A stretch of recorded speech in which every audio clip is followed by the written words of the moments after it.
Grow कर रहे थे, नोटबंदी के बाद नीचे आए, गलत तरीके से जीएसटी लगाने से और नीचे आए, तालाबंदी के बाद फिर और नीचे आए। मोदी जी, ऐसा क्या हुआ कि पिछले 9 सालों में जो कर्ज है वो 2.5 गुना से भी ज्यादा बढ़ा है। 43,124 से रुपये से बढ़कर 1,09,373 रुपया। पिछले 9 सालों में प्रति हिंदुस्तानी पर कर्ज बढ़ा है 66,249 रुपये। जो हमारी देश का जो विकास का मॉडल है वो के शेप्ड है, वो वी शेप्ड। दुनिया के सारे देश कोरोना में नीचे आए पर सभी पूरी पॉपुलेशन ऊपर उठी, पर हमारे यहां हम नीचे तो सब आ गए पर ऊपर सिर्फ खरबपति उठ रहे हैं, हम लोग नहीं उठ पा रहे हैं। कि आपको जान के ताज्जुब होगा कि हम में से बैठा हुआ प्रत्येक व्यक्ति हमारे ऊपर 1,09,000 रुपये का कर्ज है, जो हमने नहीं लिया है।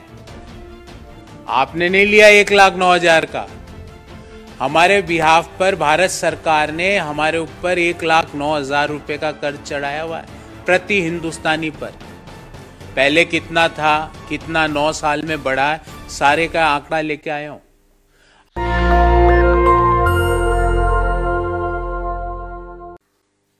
मोदी सरकार का इस कार्यकाल का अंतिम बजट प्रस्तुत होने वाला है। क्या उस बजट में इश्यूज हैं, हम विस्तार से उनके बारे में समय समय पर अपनी बात करते आए हैं।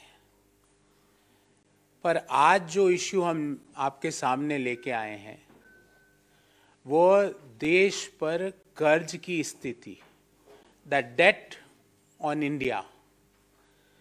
और ये कर्ज की स्थिति इतनी भयानक बन चुकी है, मैं जो आंकड़े आपके सामने रख रहा हूं, कि आपको जान के ताज्जुब होगा कि हम में से बैठा हुआ प्रत्येक व्यक्ति हमारे ऊपर 1,09,000 रुपये का कर्ज है, जो हमने नहीं लिया है। आपने नहीं लिया 1,09,000 का। हमारे बिहाफ पर भारत सरकार ने हमारे ऊपर 1,09,000 रुपये का कर्ज चढ़ाया हुआ है प्रति हिंदुस्तानी पर। पहले कितना था, कितना 9 साल में बढ़ा है, सारे का आंकड़ा लेके आया हूं। आपके और मेरे और कोई भी विवेकशील व्यक्ति के मन में ये जरूर आएगा कि भाई कर्ज लिया है तो आर्थिक विकास के कार्यों में लग रहा होगा, पर ये कर्ज आपके मेरे ऊपर 1,09,000 रुपये का कर्ज तो है, पर इस कर्ज का फायदा हमें नहीं मिल रहा, क्योंकि जो ग्रोथ मॉडल है देश का वो के शेप्ड रिकवरी मॉडल है। के अंग्रेजी में जो शब्द है ना, के मतलब हम जो ग्रो कर रहे थे, नोटबंदी के बाद नीचे आए, गलत तरीके से जीएसटी लगाने से और नीचे आए, तालाबंदी के बाद फिर और नीचे आए, पर फिर जो बढ़े वो सिर्फ वो लोग बढ़े जिनकी डिटेल्स अभी 4-5 दिन पहले ऑक्सफैम की रिपोर्ट में आया कि हिंदुस्तान में, ये ताज्जुब की बात है कि हमारे देश में 5% जो लोग हैं उनके पास 60% संपत्तियां हैं, और जो बॉटम 50% जो लोग हैं देश के 140 करोड़ में से मैं गणना करूं तो जो 70 करोड़ लोग जो नीचे वाले हैं उनके पास मात्र 3% देश की संपत्तियां हैं। तो 5% अगर मैं कैलकुलेट करूं तो 140 का मतलब 7 करोड़ लोगों के पास देश की 60% से ज्यादा संपत्तियां हैं। और ऐसा नहीं है कि ये लोग जो जिनके पास 5%, जिनके पास 60% से ज्यादा संपत्तियां हैं वो देश को ज्यादा कर देते हो, ऐसा नहीं है। कर हम जो बॉटम 50% के लोग हैं, जो मिडिल इनकम ग्रुप और लोअर इनकम ग्रुप है, अगर हम कर की बात करें तो जीएसटी में हमारा कंट्रीब्यूशन 64% है। मतलब जो बॉटम 50%, जो 3% देश के एसेट्स को होल्ड करता है, वो देश के जीएसटी में 64% पैसा देता है, और जो 5% जो देश के 60% संपत्तियों को होल्ड करता है, वो जीएसटी में उनका कंट्रीब्यूशन मात्र 3% है। 3%, जो फर्स्ट 10% जो देश की जनसंख्या। तो ये जो के शेप्ड रिकवरी मॉडल है, इसमें जो मोदीनॉमिक्स है उसके लिए हम यही कहेंगे, rising debt, rising unemployment and rising inequality. जबकि राइज किसका होना चाहिए था? जीडीपी का। राइज किसका होना चाहिए था? पर कैपिटा इनकम का। राइज किसका होना चाहिए था कि हमारी रेटिंग जो हंगर इंडेक्स में है वो हमारी रेटिंग मतलब बढ़नी चाहिए थी, नीचे आनी चाहिए थी। तो कुल मिला के जो आज की जो प्रेस वार्ता है वो देश की डेट के ऊपर है। अब मैं विस्तार से एक एक बिंदु, जो मैंने मुख्य बिंदु आपके सामने रखे, विस्तार से एक एक बिंदु पर अपनी बात कहूंगा। जब मोदी सरकार ने सत्ता संभाली तो देश के ऊपर टोटल कर्ज था 55 लाख करोड़ रुपया, 55 लाख करोड़ रुपीस। और 2023 मार्च 31 को अनुमानित है, भारत सरकार का आंकड़ा दे रहा हूं, अनुमानित है 155 लाख करोड़ रुपया। मतलब 55 लाख करोड़ रुपया हुआ सन 1947 से लेकर मार्च 31 2014 तक, और मार्च 31 2014 से लेकर मार्च 31 2023 में हो गया 55 का 155 लाख करोड़। आजादी से लेकर 2014 तक प्रति देशवासी पर कर्ज था 43,000 रुपया, जो मार्च 2023 में भारत सरकार के आंकड़ों के अनुसार रहने का अनुमान है 1,09,373 रुपया। और मैंने पिछले 9 साल का पूरा आंकड़ा बनाया, एक टेबल आपके सामने रखूंगा। इस टेबल में प्रति वर्ष भारत सरकार ने कितना कर्ज लिया और पर कैपिटा कर्ज देशवासियों पर कैसे चढ़ा।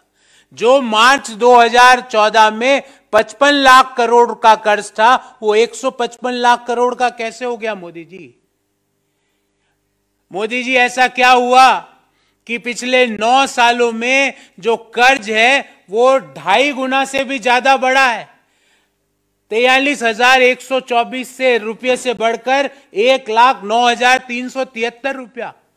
पिछले 9 सालों में प्रति हिंदुस्तानी पर कर्ज बढ़ा है 66,249 रुपये। 66,249 is the increase per capita debt on every Indian in our country. ऐसा क्या हुआ कि 55 लाख 155 लाख करोड़ रुपया हो गया? जो टोटल कर्ज 31 मार्च 2014 को 55 लाख करोड़ था वो 155 लाख करोड़ कैसे हो गया? और ये पैसा किसके उपयोग में आया उसका ब्यौरा दे देता हूं। मैंने कई बार राइजिंग अनएम्प्लॉयमेंट की बात करी, मैंने कई बार इस पटल से राइजिंग पॉवर्टी की बात करी कि आज हिंदुस्तान में दुनिया में सबसे ज्यादा गरीब हमारे देश में निवास करते हैं। पर आज आपको राइजिंग इनइक्वालिटी की बात बताता हूं कि ये कर्ज हम ले रहे हैं, हमारे प्रत्येक देशवासी के ऊपर चढ़ रहा है 1,09,373 रुपया। हम में से प्रत्येक हिंदुस्तानी पर चढ़ गया, पर उस कर्ज का फायदा हमें नहीं मिल रहा। फायदा मिल रहा है चंद लोगों को जिनकी वेल्थ बढ़ रही है, बाकी सब लोगों की वेल्थ कम होती जा रही है। और ये मैं नहीं कह रहा, जो मैंने आपको 55 लाख करोड़ से 155 लाख करोड़ बताया, ये भारत सरकार का आंकड़ा है। जो मैं अब आपको ऑक्सफैम की रिपोर्ट के अनुसार पढ़ के सुनाता हूं कि देश के 5% अमीर लोगों के पास देश की 60% से ज्यादा संपत्ति है, और नीचे के 50% लोगों के पास देश की मात्र 3% संपत्ति है, 3% वेल्थ है। पर ये नीचे के 50% जिनके पास 3% वेल्थ है वो जीएसटी देते हैं, देश की 64% वहीं से आ रही है। और जो ऊपर के 10% अमीर लोग हैं जिनके पास देश की 70-80% की वेल्थ है, वो जीएसटी देते हैं मात्र 3%।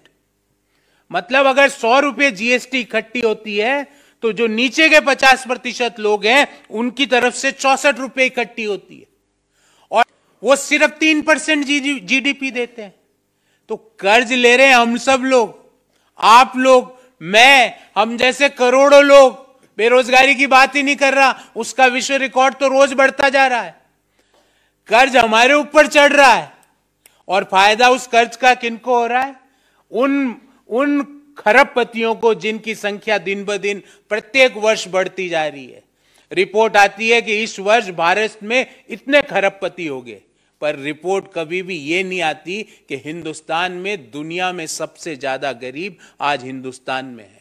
रिपोर्ट कभी ये नहीं आ रही कि कोरोना के दौरान जितने लोग दुनिया में गरीबी में गए उनमें से 79% लोग हिंदुस्तान के थे। तो ये के शेप्ड जो मॉडल है, जिसने high debt, high unemployment, high inflation and high inequality, जबकि हाई क्या होना चाहिए था? High per capita income, high GDP, high rankings on the global platforms, वो हाई होना चाहिए था। वहां पे हम रोज नीचे गिर रहे हैं। और हमने बढ़ा किसको रहे हैं? प्रति व्यक्ति कर्ज को, जो पिछले 9 साल में 2.5 गुना से ज्यादा बढ़ गया। और अगर हम कुल कर्ज की बात देखें तो कुल कर्ज देश के ऊपर 2.25 गुना ज्यादा बढ़ गया। अब आप कहेंगे साहब कर्ज तो कोई भी देश पर बढ़ सकता है, इसमें क्या है? उसका भी अध्ययन करके आपके सामने लाया हूं कि अगर हम हमारा कंपैरिजन हम जैसे एमर्जिंग इकोनॉमीज से करें, हमारा जीडीपी के अनुपात में हमारा कर्ज है 83%, 83% debt as a percentage of GDP. और दुनिया की एमर्जिंग इकोनॉमीज, क्योंकि भारत एक एमर्जिंग इकोनॉमी है, जो आईएमएफ का आंकड़ा है उनका प्रतिशत एवरेज आता है 64.5%। तो मोदी जी ये 20% ज्यादा कर्ज क्यों ले रहे हो आप जीडीपी के? जो दूसरे देशों को उसकी जरूरत क्यों नहीं पड़ रही जो आपको पड़ रही है? और इस कर्ज जो हर व्यक्ति के ऊपर जो आपने 1,09,373 रुपए का कर्ज चढ़ाया, उसका फायदा उन व्यक्तियों को क्यों नहीं मिल रहा है? उसका फायदा सिर्फ खरबपतियों को क्यों मिल रहा है? देश में इनइक्वलिटी को क्यों ये कर्ज बढ़ा रहा है? तो इस बाबत हमारे 3 सवाल है कि देश में जो प्रति व्यक्ति कर्ज 43,124 रुपये था 2014 में, वो 2023 में 1,09,373 रुपये, मतलब 9 साल में 2.53 टाइम्स क्यों बढ़ा? पहला सवाल। दूसरा कि आजादी से लेकर 2014 तक 55 लाख करोड़ कुल कर्ज, और 2014 से 2023 तक 155 लाख करोड़ कुल कर्ज, मतलब 2.25 गुना से ज्यादा की बढ़ोतरी क्यों हुई मोदी जी? नंबर 3 कि ये इस कर्ज का फायदा देशवासियों को क्यों नहीं मिल रहा है? क्यों हमारी देश का जो विकास का मॉडल है वो के शेप्ड है, वो वी शेप्ड? दुनिया के सारे देश कोरोना में नीचे आए पर सभी पूरी पॉपुलेशन ऊपर उठी, पर हमारे यहां हम नीचे तो सब आ गए पर ऊपर सिर्फ खरबपति उठ रहे हैं, हम लोग नहीं उठ पा रहे हैं। तो मोदी जी ये के शेप्ड रिकवरी इकोनॉमिक मॉडल को कैसे बंद किया जाएगा? क्योंकि 50% पॉपुलेशन जो कि मात्र 3% वेल्थ को ओन करती है, पर जीएसटी देश का 64% वो देती है, ऐसा क्यों? नेशनल दस्तक की आपसे गुजारिश है कि अगर इसको बचाना चाहते हैं तो नेशनल दस्तक को सब्सक्राइब करने के लिए रेड कलर के सब्सक्राइब बटन को दबाएं, फिर बेल आइकन की घंटी दबाएं। नेशनल दस्तक को बचाने के लिए बहुत जरूरी है कि हर खबर को शेयर करें, लाइक करें, कमेंट जरूर करें।